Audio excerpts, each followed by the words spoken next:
At some point in your life, you've looked up at the night sky and wondered if something is out there. Maybe it was a clear night, far from the city. Maybe it was just a random Tuesday and the question arrived uninvited, the way the best questions always do.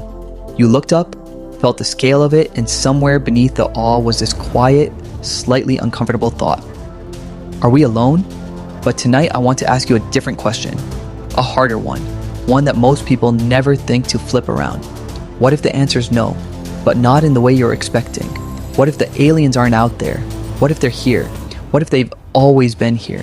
What if you woke up this morning, looked in the bathroom mirror, and stared directly into the face of the most cosmically improbable, biologically bizarre, chemically inexplicable thing in the known universe, and called it normal? What if we are the aliens? First, we need to kill the Hollywood version. Before we go anywhere, we have to do something uncomfortable.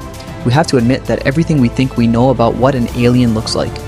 We learn from movies: big head, gray skin, large black eyes, possibly hostile, probably interested in our organs.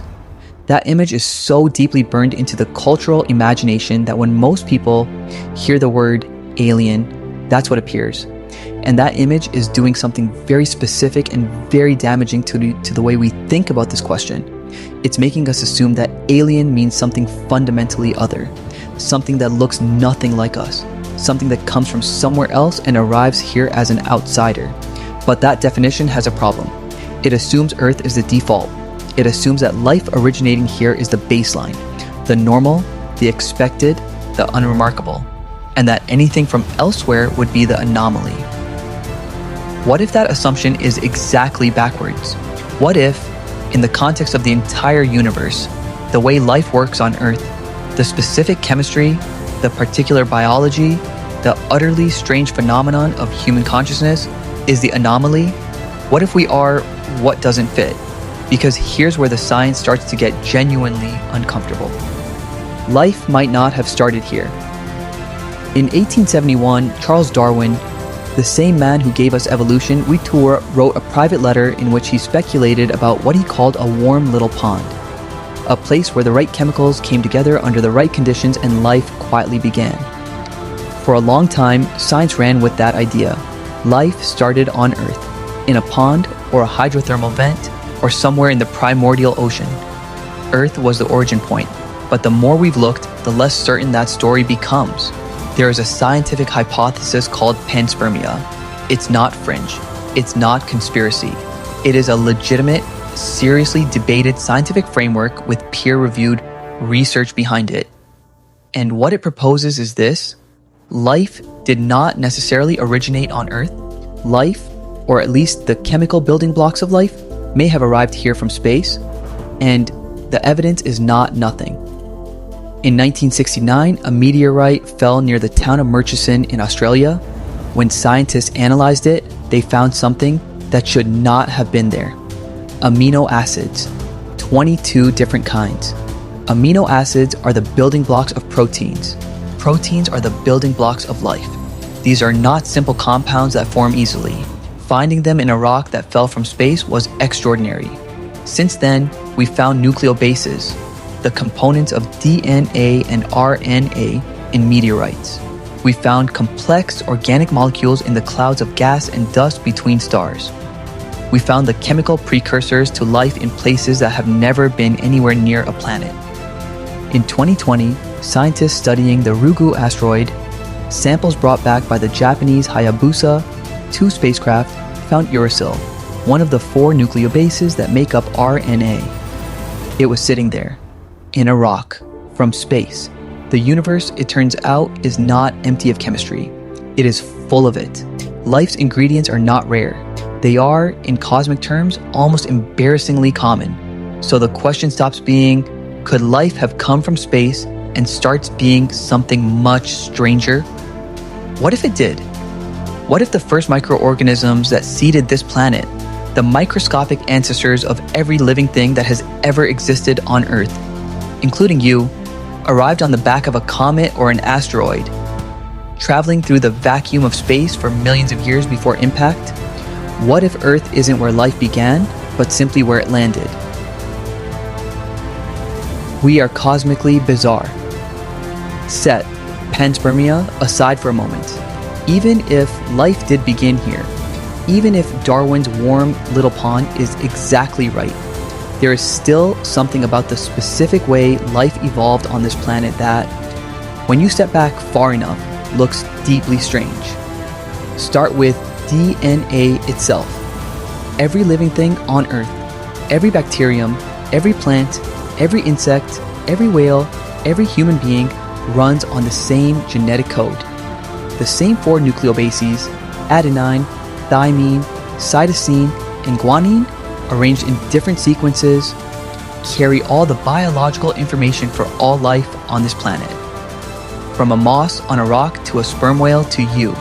Same code, same language, same system. On one hand, this makes sense. We all share common ancestors. Of course, the code is the same, but on the other hand, why this code? Out of all the possible ways to store biological information, why the specific 4-letter alphabet?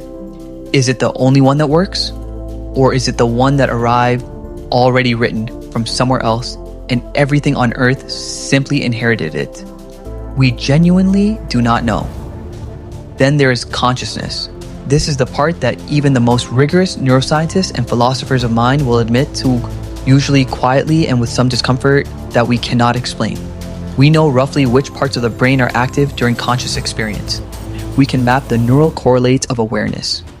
We can describe what happens in the brain when you feel pain or joy or the particular sensation of recognizing a face. What we cannot explain is why there is something it feels like to be you, why the lights are on. Every other question in biology has at least the outline of an answer. Why do we have eyes? Because light carries survival-relevant information, and organisms that could detect it reproduce more successfully. Why do we sleep? Because the brain needs to consolidate memory and clear metabolic waste. Every function has a story, but consciousness, the raw first-person experience of existing, has no story. Not yet. Possibly not ever, within the framework we currently have. Every other question in biology has at least the outline of an answer. Why do we have eyes? Because light carries survival-relevant information, and organisms that could detect it reproduce more successfully. Why do we sleep? Because the brain needs to consolidate memory and clear metabolic waste.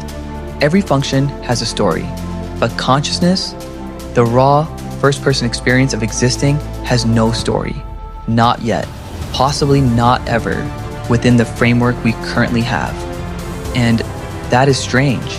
That is the kind of strange that makes serious scientists pause and wonder whether we are missing something fundamental, whether the framework itself needs to change, whether there is something about the nature of mind that our current model of the universe simply does not have room for. In 1950, physicist Enrico Fermi was having lunch with some colleagues at Los Alamos National Laboratory. The conversation turned to the possibility of extraterrestrial life. Someone made a joke about aliens. Everyone laughed, and then Fermi went quiet for a moment, looked up, and asked a question that has haunted science ever since. Where is everybody? Think about what that question actually contains. The universe is 13.8 billion years old. Earth is only 4.5 billion years old. That means there are stars out there that formed billions of years before our sun even existed, planets that have been cooling and stabilizing and potentially developing life for twice as long as Earth has existed at all. If intelligent life is even remotely possible, and clearly it is, because here we are centered, then the universe has had more than enough time for it to have appeared, evolved, developed technology, and spread across entire galaxies. So why is the sky silent? Why haven't we detected a single signal? Why hasn't anything visited? Why, in all our searching, in all our radio telescopes pointed at the sky, in all our analysis of light from distant stars looking for the chemical signatures of inhabited atmospheres, why is there nothing? Scientists call this the Fermi paradox. And there are many proposed solutions. Maybe intelligent life is extraordinarily rare. Maybe it always destroys itself before it can reach the stars. Maybe the distances are simply too vast. Maybe they are out there but deliberately silent. Maybe we are looking in the wrong way with the wrong instruments, asking the wrong questions. But there is one solution that almost nobody talks about, because it is the most unsettling one. What if the reason we haven't found aliens is because we are them? not metaphorically, not as a thought experiment. What if, in the context of the actual universe, with its actual age and its actual scale and its actual chemistry, we are precisely the kind of anomaly that other civilizations, if they existed, would point at and say, that right there, that is the alien thing. That is the one that doesn't fit. You are an outlier on your own planet. Step back from the big picture for a moment and look at something smaller. Look at life on Earth itself. Earth has been hosting life for roughly 3.8 billion years. In that time, evolution has produced an almost incomprehensible variety of solutions to the problem of survival. Creatures that can live at the bottom of the ocean under pressures that would crush steel.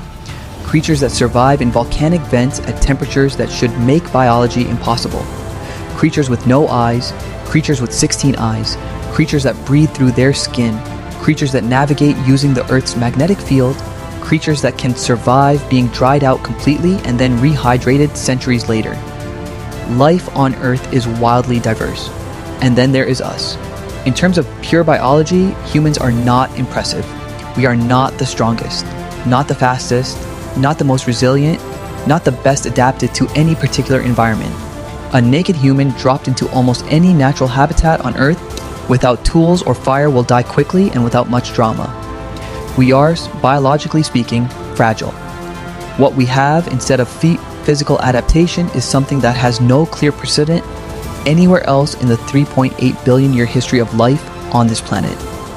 We have recursive self-awareness. Not just awareness, most animals have that. Not just social intelligence, many animals have that. We have the ability to think about the fact that we are thinking, to model our own minds from the outside, to imagine ourselves from another person's perspective, to conceive of our own death in abstract years before it happens, and to build entire civilizations of meaning around that awareness.